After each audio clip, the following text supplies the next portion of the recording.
नमस्कार मित्रांनो. मी प्रकाश गलांडे बीड गिरच्या वतीनं साप्ताहिक चालू घडामोडी या सदरामध्ये आपलं सहर्ष स्वागत करतोय. आज आपण चर्चा करतोय 25 डिसेंबर ते 31 डिसेंबर या सप्ताहातील चालू घडामोडीबाबत. राष्ट्रपतींनी नवीन आवृत्तीचे उद्घाटन केल्याने संथाली भाषा संविधानिक भाषांमध्ये समाविष्ट.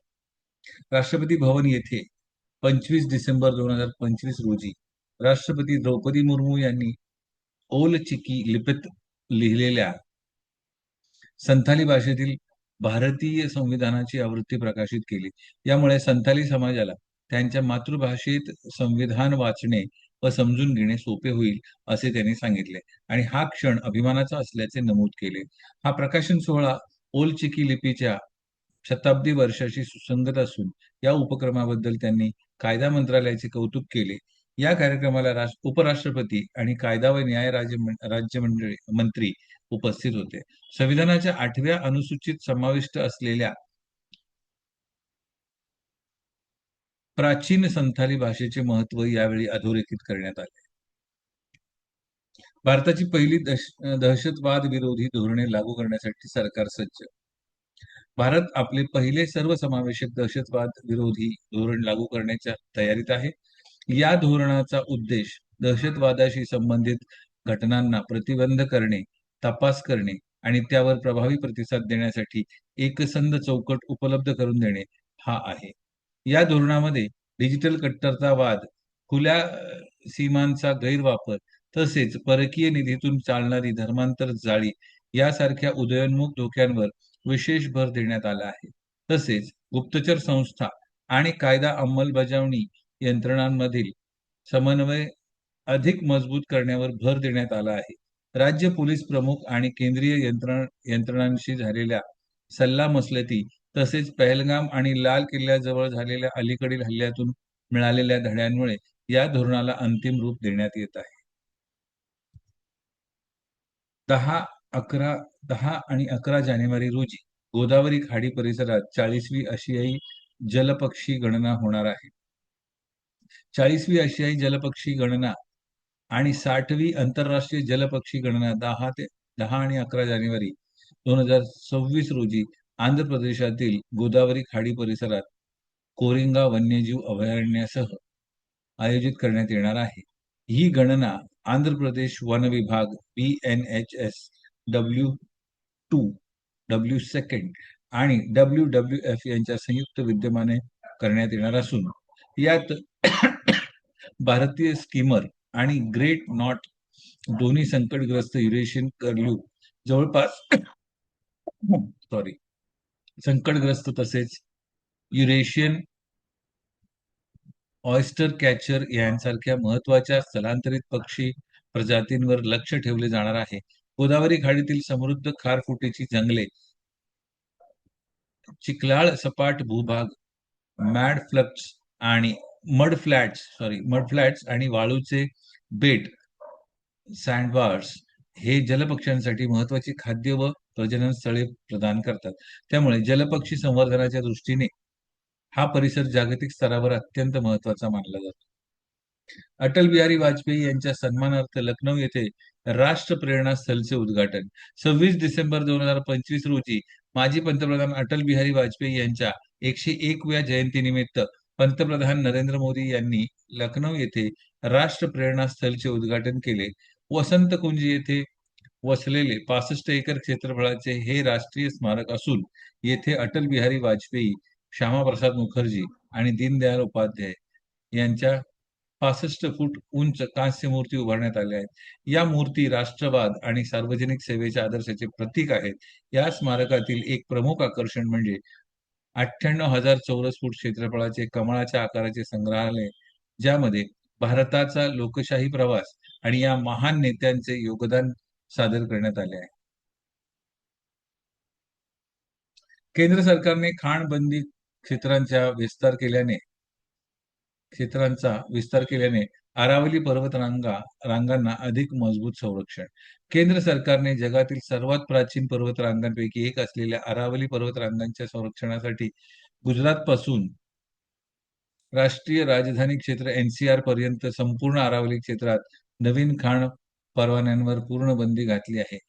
या निर्णयानुसार संरक्षित क्षेत्रांचा विस्तारही करण्यात येणार असून पर्यावरणीय आणि भूवैज्ञानिकदृष्ट्या संवेदनशील भाग ओळखण्याची जबाबदारी ICFRE भारतीय वन संशोधन व शिक्षण परिषद यांना देण्यात आली आहे. तसेच शास्त्रीय आधारांवर व्यवस्थापन आराखडा तयार करण्यात येणार आहे. सध्याच्या खाणकामाच्या क्रिया मात्र अधिक कडक पर्यावरणीय देखरेखीखाली आणि सर्वोच्च न्यायालयाच्या मार्गदर्शक सूचनांनुसार सुरू राहणार आहेत. या निर्णयाचा उद्देश बेकायदेशीर खाणकाम रोखणे, वाळवंटीकरण थांबवणे, जैवविविधतेचे संरक्षण करणे आणि भूदृश्य स्तरावरील संवर्धनाच्या माध्यमातून भूजल पुनर्भरण मजबूत करणे हा आहे. 33 वर्षानंतर गुजरातला व्याघ्र राज्याचा दर्जा मिळाला.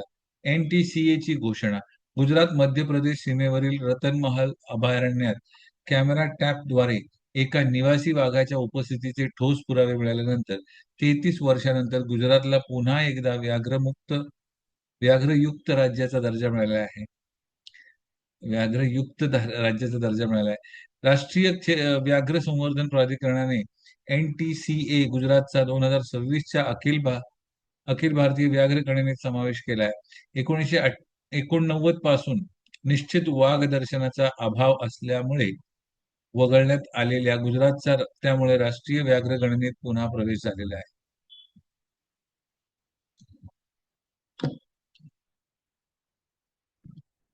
जानेवारी 2026 पासून भारताला प्रतिष्ठित किंबर्ली प्रक्रिया नेतृत्वाची जबाबदारी. 1 जानेवारी 2026 पासून भारत किंबर्ली प्रक्रियेचे अध्यक्षपद स्वीकारणार असून नैतिक हिऱ्यांच्या व्यापाराशी संबंधित या जागतिक उपक्रमाचे नेतृत्व करण्याची ही भारताची तिसरी वेळ असेल. 25 डिसेंबर 2025 रोजी भारत उपाध्यक्ष बनल्यानंतर हा निर्णय घेण्यात आला असून यामुळे पारदर्शकता, शाश्वत स्रोतामधून पुरवठा आणि जबाबदार आंतरराष्ट्रीय व्यापाराला चालना देण्यात भारताची वाढती भूमिका अधोरेखित होते. संयुक्त राष्ट्रांच्या आदेशांतर्गत 2003 मध्ये स्थापन करण्यात आलेल्या किंबर्ली प्रक्रिया प्रमाणन योजनेद्वारे संघर्षजन्य किंवा ब्लड डायमंडच्या व्यापाराला आळा घालणे हा किंबर्ली प्रक्रियेचा मुख्य उद्देश आहे.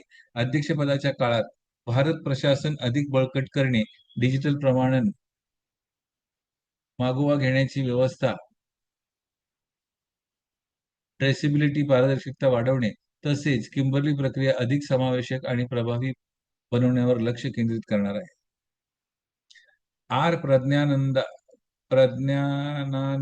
प्रज्ञानानंदा आणि अनिश गिरी यांनी ग्लोबल चेस लीग 2025 चे विजेतेपद पटकावले. भारतीय ग्रँडमास्टर्स प्रज्ञानानंदा आणि अनिश गिरी यांच्या नेतृत्वाखाली अल्पाईन SG पायपर्स संघाने मुंबईत झालेल्या अंतिम सामन्यात गतविजेत्या त्रिवेणी कॉन्टिनेंटल किंग्सचा पराभव करून ग्लोबल चेस लीग 2025 सीझन 3 चे पहिले विजेतेपद पटकावले. अनिश गिरी यांनी त्यांच्या डावपेचातील कौशल्यामुळे अंतिम सामन्याचे सर्वोत्तम खेळाडू, फायनल्स MVP हा सन्मान मिळवला. तर प्रज्ञानानंद यांनी विदित गुजराथी विरुद्ध मिळवलेला निर्णायक विजय संघाला अजिंक्यपद मिळवून देणारा ठरला. या विजयामुळे आंतरराष्ट्रीय उच्च दर्जाच्या बुद्धिबळ स्पर्धांमध्ये भारताचा वाढता प्रभाव अधोरेखित झाला असून दडपणाखाली खेळल्या जाणाऱ्या जलद स्वरूपाच्या संघ स्पर्धांमध्ये तरुण भारतीय खेळाडूंची ताकद स्पष्टपणे दिसून आली आहे. आर्मेनियाने COP17 परिषदेसाठी अधिकृत फुलपाखरू लोगो सादर केला. आर्मेनियाने COP17 परिषदेचा लोगो अनावरण केला आहे, ज्यामध्ये येरेवान येथे आढळणारे एरविन एनामोलस ब्लू हे स्थानिक फुलपाखरू दाखवण्यात आले आहे. हा लोगो स्थानिक जैवविविधता आणि जागतिक कृतीचे प्रतीक आहे, जे ऑक्टोबर 2026 मध्ये होणाऱ्या शिखर परिषदेसाठी तयार करण्यात आले आहे. या लोगोमध्ये 23 एकत्रित रंगांचा वापर करण्यात आला आहे, जे कुनमिंग मॉन्ट्रियल जागतिक जैवविविधता फ्रेमवर्कच्या उद्दिष्टाचे प्रतिनिधित्व करतात. हा लोगो परिसंस्थेची नाजूकता, प्रजातींचे परस्पर अवलंबन आणि प्रभावी अंमलबजावणीची गरज अधोरेखित करतो. COP 17 परिषदेत या फ्रेमवर्क अंतर्गत झालेल्या प्रगतीचे पहिले जागतिक पुनरावलोकन होणार आहे, ज्याद्वारे आर्मेनियामधील आर्मेनियातील अद्वितीय प्रजातींना व्यापक आंतरराष्ट्रीय जैवविविधता उद्दिष्टांनी जोडले जाईल. भारताचा पहिला वहिला शस्त्रसाठा डेटाबेस दहशतवाद रोखण्यासाठी केंद्र सरकारकडून सुरू. भारताने आपला पहिला वहिला हरवलेली, लुटलेली आणि पुनर्प्राप्त शस्त्रे डेटाबेस सुरू केलाय. हा उपक्रम केंद्रीय गृहमंत्री अमित शहा यांनी अँटी टेरर कॉन्फरन्स 2025 दरम्यान अनावरण केला असून दहशतवाद आणि संघटित गुन्हेगारी विरुद्धच्या लढ्याला बळकटी देण्याचा उद्देश आहे. राष्ट्रीय तपास संस्था NIA यांनी विकसित केलेला हा केंद्रीकृत डिजिटल प्लॅटफॉर्म विविध राज्य आणि सुरक्षा दलांमधून चोरीस गेलेली, हरवलेली आणि पुनर्प्राप्त शासकीय शस्त्रे यांचा मागोवा घेईल. या प्रणालीमुळे कायदा अंमलबजावणी करणाऱ्या यंत्रणांना शस्त्रांच्या हालचालींचा रिअल टाइम मागोवा घेता येईल, गुन्हेगारी नेटवर्क मोडता येतील आणि दहशतवादी व दंगेखोर गटांकडून शस्त्रांचा गैरवापर टाळता येईल. अगरबत्त्यांसाठी पहिला भारतीय मानक स्टँडर्ड BIS कडून जाहीर. भारताच्या पहिल्या वहिल्या अगरबत्त्यांसाठी मानक IS 19412 2025 राष्ट्रीय ग्राहक दिन 2025 रोजी जाहीर करण्यात आला आहे. या मानकाचा उद्देश सुरक्षित, उच्च गुणवत्तेच्या आणि पर्यावरणपूरक अगरबत्त्या सुनिश्चित करणे आहे. या मानकात कच्चा माल, जळण्याची कार्यक्षमता, सुगंध आणि रासायनिक सुरक्षिततेसंबंधी नियम निश्चित करण्यात आले आहेत. तसेच हानिकारक कीटकनाशके आणि विषारी कृत्रिम सुगंध यावर बंदी घालण्यात आली आहे. हा मानक ग्राहकांचे आरोग्य, घरातील हवेची गुणवत्ता आणि पर्यावरणाचे संरक्षण करतो. तसेच भारतीय उत्पादनांवरील विश्वास वाढवतो, उद्योगाच्या जबाबदार वाढीस प्रोत्साहन देतो, लाखो कामगारांना सहाय्य करतो आणि निर्यात क्षमतेत वाढ करतो. PV सिंधू BWF ॲथलीट्स आयोगाच्या 2026-2029 अध्यक्षा म्हणून निवड. भारतीय बॅडमिंटन स्टार आणि 2 वेळा ऑलिम्पिक पदक विजेती PV सिंधू यांची 2026 ते 2029 या कार्यकाळासाठी BWF ॲथलीट्स आयोगाच्या अध्यक्षा म्हणून निवड झालेली आहे. यामुळे त्या BWF काउन्सिलच्या सदस्य बनल्या असून जागतिक बॅडमिंटन प्रशासनामध्ये खेळाडूंचे प्रतिनिधित्व अधिक बळकट झाले आहे. 2017 पासून आयोगाच्या सदस्या आणि 2020 पासून BWF इंटिग्रिटी अँबॅसेडर म्हणून कार्यरत असलेल्या सिंधूंची ही नियुक्ती आंतरराष्ट्रीय क्रीडा प्रशासनातील भारताचा वाढता प्रभाव अधोरेखित करते. तसेच खेळाडूंच्या कल्याण, न्याय आणि प्रामाणिकतेसाठी त्यांच्या वकिलातीच्या भूमिकेवरही ही निवड प्रकाश टाकते. ग्रीन टू गोल्ड उपक्रमांतर्गत हिमाचल प्रदेशने औद्योगिक भांग हेम्प शेतीचा स्वीकार केला.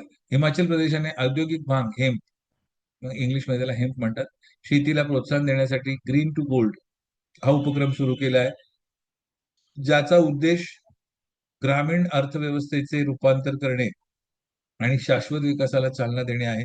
पूर्वी अवैध औषध व्यापाराशी जोडले गेलेले भांग आता कठोर नियमांच्या अधीन राहून पिकवले जाईल. यात THC पातळी 0.3% पेक्षा कमी ठेवली जाईल, परंतु ते नशारहित आणि औद्योगिक दर्जाचे राहील. ही बहुउपयोगी पिके औषध निर्मिती, वस्त्रोद्योग, कागद, सौंदर्य प्रसाधने आणि जैव इंधन अशा विविध क्षेत्रात वापरले जातील. तसेच हे शेतकऱ्यांसाठी हवामान तगडे, कमी पाणी लागणारे आणि पारंपरिक पिकांना पर्याय ठरेल. या धोरणामुळे हिमाचल प्रदेश 2027 पर्यंत जैव अर्थव्यवस्थेतील अग्रगण्य राज्य बनण्याच्या दिशेने आणि आत्मनिर्भरतेकडे वाटचाल करीत आहे. पंतप्रधानांच्या अध्यक्षतेखाली 5वी राष्ट्रीय मुख्य सचिव परिषद आयोजित. पंतप्रधान नरेंद्र मोदी यांनी केंद्र राज्य सहकार्य आणि सहकारी संघराज्यवाद अधिक बळकट करण्यासाठी नवी दिल्ली येथे आयोजित 5व्या राष्ट्रीय मुख्य सचिव परिषदेला अध्यक्षस्थान भूषवले. 3 दिवस चाललेल्या या परिषदेचा विषय होता विकसित भारतासाठी मानव भांडवल, ज्यामध्ये शिक्षण, कौशल्य विकास, आरोग्य, क्रीडा आणि सर्वसमावेशक विकासावर भर देण्यात आला. या परिषदेत शासन सुधारणा, नियम शिथिलीकरण, प्रशासनातील तंत्रज्ञानाचा वापर, ॲग्रीस्टॅक, पर्यटन विकास, आत्मनिर्भर भारत आणि वामदृष्ट LWE क्षेत्रातील विकास धोरण या विषयांवर चर्चा झाली. या परिषदेचे उद्दिष्ट राष्ट्रीय प्राधान्यक्रम आणि राज्यस्तरीय अंमलबजावणी यांच्यात सुसंगती आणणे हे होते. तसेच ही परिषद जनकेंद्रित आणि परिणामाभिमुख प्रशासनाला बळकट करून भारताच्या दीर्घकालीन विकास दृष्टीला पाठिंबा देते. इस्रो श्रीहरिकोटा येथे तिसरे प्रक्षेपण केंद्र उभारण्याच्या तयारीत. इस्रो पुढील 4 वर्षात हरिकोटा येथे तिसरे प्रक्षेपण केंद्र उभारण्याच्या तयारीत आहे. त्यामुळे अधिक वजनदार उपग्रह आणि प्रगत प्रक्षेपण वाहनांना पाठिंबा मिळणार आहे. नवीन प्रक्षेपण केंद्रामुळे 12,000 ते 14,000 किलो वजनाचे उपग्रह प्रक्षेपित करणे शक्य होईल. प्रक्षेपणांच्या वारंवारतेत वाढ होईल आणि एकाच वेळी विविध मोहिमांसाठी तयारी करता येईल. यामुळे भारताच्या संवाद, मानवी अंतराळ मोहिमा आणि दूर अंतराळ कार्यक्रमांमध्ये क्षमता अधिक मजबूत होईल. हे केंद्र सतीश धवन अंतराळ केंद्रात उभारले जाईल, जे 175 चौरस किलोमीटर क्षेत्रफळात पसरलेले असून 1971 पासून भारताचे प्रमुख प्रक्षेपण तळ म्हणून कार्यरत आहे. तिसरे प्रक्षेपण केंद्र इस्रोच्या कार्यक्षमतेत वाढ करून राष्ट्रीय सुरक्षेला, व्यापारी स्पर्धात्मकतेला आणि भारताचे जागतिक अंतराळ प्रक्षेपण केंद्र म्हणून स्थानाला बळकटी देईल. पासपोर्टचा हक्क हा वैयक्तिक स्वातंत्र्याचा एक भाग आहे. सर्वोच्च न्यायालयाने निर्णय दिला आहे की पासपोर्ट मिळवण्याचा हक्क हा संविधानाच्या कलम 21 अंतर्गत दिलेल्या वैयक्तिक स्वातंत्र्याचा एक भाग आहे.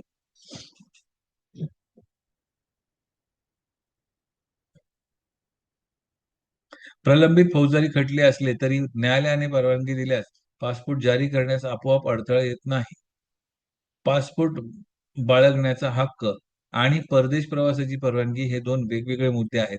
प्रवासाची परवानगी देण्याचा अधिकार प्रशासनाकडे नव्हे तर फौजदारी न्यायालयाकडे आहे. या निर्णयाने न्याय प्रक्रियेचे पालन, प्रशासकीय अतिक्रमणांवर मर्यादा आणि न्यायालयीन देखरेखीची व प्रमाणबद्धतेची आवश्यकता यावर भर देण्यात आला आहे. दुर्लभ पृथ्वी खनिज साठ्यात भारत 3ऱ्या स्थानी, पण जागतिक उत्पादनात मागे. भारत दुर्लभ पृथ्वी खनिज साठ्यांमध्ये जागतिक पातळीवर 3ऱ्या क्रमांकावर आहे, जिथे त्याकडे सुमारे 6 ते 7% जागतिक संसाधने आहेत. परंतु जागतिक उत्पादनात त्याचा वाटा 1% पेक्षा कमी आहे, जे एक मोठा धोरणात्मक अंतर दर्शवते. ही विसंगतीपूर्ण स्थिती रेग्युलेटरी अडथळे, रेडिओधर्मी मोनाझाईटशी संबंधित बंधने, मर्यादित खाण व शुद्धीकरण क्षमता आणि कमजोर मूल्य साखळी एकत्रीकरण यामुळे निर्माण झालेली आहे.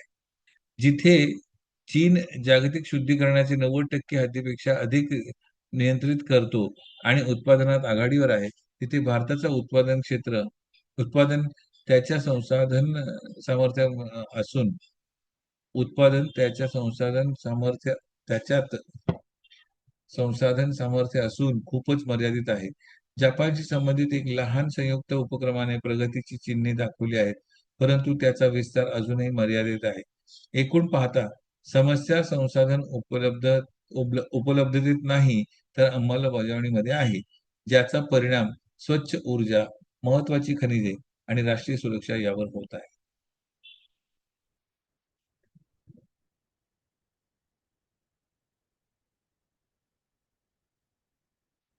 सुप्रीम कोर्टाने अरावली हिल्स आदेश थांबवला. ताज्या तज्ञ पुनरावलोकनाची मागणी. सुप्रीम कोर्टाने आपल्या मागील अरावली हिल्सच्या निर्णयावर स्थगन टाकले आहे आणि खाणकामामुळे होणाऱ्या पर्यावरणीय परिणामांचे पुनर्मूल्यांकन करण्यासाठी स्वतंत्र तज्ञ समिती तयार करण्याचे आदेश दिले आहेत.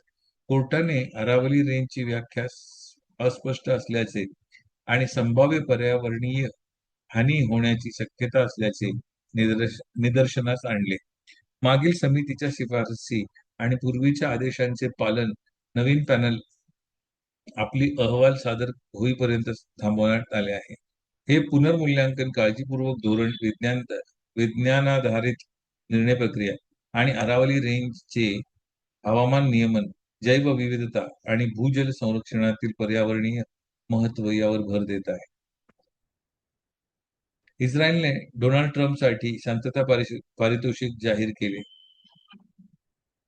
माजी अमेरिकन राष्ट्राध्यक्ष डोनाल्ड ट्रम्प यांना 2026 मध्ये इस्रायलचे शांतता पारितोषिक दिले जाणार आहे, असे पंतप्रधान नेतन्याहू यांनी फ्लोरिडामधील चर्चेनंतर जाहीर केले. हे पारितोषिक एका गैर इस्रायली व्यक्तीला दिले जाण्याची पहिली वेळ आहे आणि शांतता श्रेणीतले पहिले पारितोषिक आहे.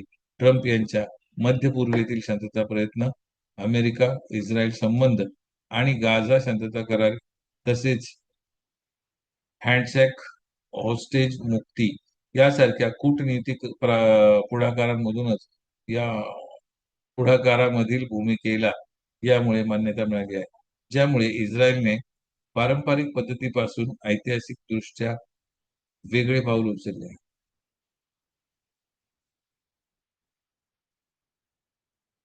भारताने 2024-25 मध्ये 5.5 लाखाहून अधिक ट्रेडमार्क नोंदणी नोंदवल्या. भारतात 2024-25 आर्थिक वर्षात 5.5 लाखाहून अधिक ट्रेडमार्क नोंदणी झाल्या, जे एका वर्षात सर्वाधिक आहे. जे मजबूत बौद्धिक संपदा संरक्षण, सुलभ प्रक्रिया आणि स्टार्टअप्स, नवप्रवर्तक आणि नवव्यवसायांमध्ये वाढता आत्मविश्वास दर्शवते. या वाढीस बौद्धिक संपदा सेवा, डिजिटायझेशन, जलद तपासणी आणि जनजागृती मोहिमा यास कारणीभूत मानले जाते, ज्यामध्ये औषध निर्माण, पशुवैद्यकीय आणि आरोग्य सेवा क्षेत्रातील नोंदण्या आघाडीवर आहेत. हे महत्वाचे टप्पे भारताच्या नवप्रवर्तन, पर्यावरण मजबूत करण्याच्या उद्यमशीलता वाढवण्याच्या आणि ट्रेडमार्क्स कायदा 1999 अंतर्गत प्रभावी बौद्धिक संपदा चौकटीद्वारे आर्थिक विकासाला पाठिंबा देण्याच्या दृष्टिकोनाशी सुसंगत आहेत. भारताने 2024-25 मध्ये 5.5 लाखाहून अधिक ट्रेडमार्क नोंदणी नोंदवल्या.